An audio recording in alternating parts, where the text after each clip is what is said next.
మిత్రులారా, నేడు తమిళనాడు బహుజన్ సమాజ్ పార్టీ రాష్ట్ర అధ్యక్షులు ఆర్మ్స్ట్రాంగ్ గారిని అక్కడ ఉన్నటువంటి డిఎంకే కాంగ్రెస్ పార్టీ అనుబంధ ఆర్ఎస్ఎస్ బీజేపీ ఉగ్రవాదాన్ని పెంచుకుంటూ బహుజన రాజ్యాధికారం ధ్యేయంగా నడుస్తున్నటువంటి ఏకైక జాతీయ పార్టీ అంబేద్కర్ పూలే పరివర్తన ధ్యేయంగా నడుస్తున్న బహుజన్ సమాజ్ పార్టీ రాష్ట్ర అధ్యక్షుడిని అత్యంత దారుణంగా 10 మంది హంతకుల చేత చంపబడటం చాలా దారుణమైన విషయం. వెంటనే తమిళనాడులో రాష్ట్రపతి పాలన పెట్టాలని, అక్కడ ఒక రాష్ట్ర అధ్యక్షునికే, ఒక జాతీయ పార్టీ రాష్ట్ర అధ్యక్షునికే ప్రాణాలకే భరోసా లేని సమయంలో డిఎంకే ప్రభుత్వాన్ని వెంటనే రద్దుపరిచి తమిళనాడు రాష్ట్రంలో రాష్ట్రపతి పాలన, గవర్నర్ పాలన పెట్టాలని బహుజన్ సమాజ్ పార్టీగా మేము డిమాండ్ చేస్తున్నాము.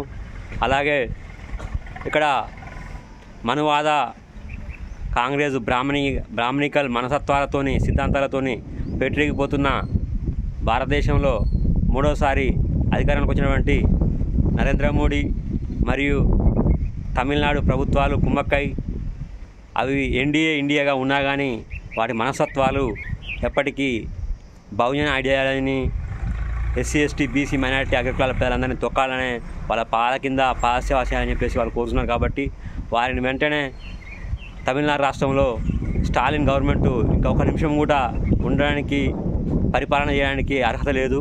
కాబట్టి వెంటనే అతన్ని ముఖ్యమంత్రి పదవి నుంచి తొలగించి తమిళనాడులో రాష్ట్రపతి పాలన పెట్టాలని బహుజన్ సమాజ్ పార్టీగా డిమాండ్ చేస్తున్నాం.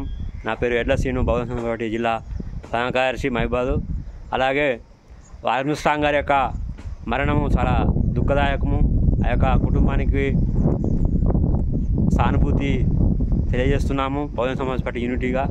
అలాగే వారికి గౌరవ సూచకంగా మన బహుజన్ సమాజ్ పార్టీ, నా ఇల్లే ఒక పార్టీ ఆఫీస్ కాబట్టి మన పార్టీ ఆయన మరణానికి గుర్తుగా ఈరోజు అవతరణ చేయడం జరిగింది.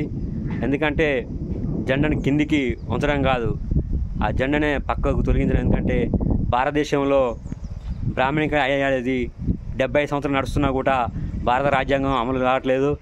ఎస్సీ ఎస్టీ బీసీ మైనార్టీలను అనగదొక్కబడుతున్నారు. కాబట్టి ఇకనైనా ఎస్సీ ఎస్టీ బీసీ మైనార్టీ కులాల పేదలు ఉన్నటువంటి యువకులు ఆలోచించి వారిచ్చే గుడాంబ మందు, బిర్యానీలకు, సీర జాకెట్లకు ఆశపడకుండా మీకు ఓటును స్వేచ్ఛగా ఆలోచించి, చదువుకుంటున్నాం కదా, మంచిగా ఆలోచన చేసి వేయాల్సిందిగా కోరుతున్నాం. జై భీమ్, జై భారత్, నమో బుద్ధాయ్.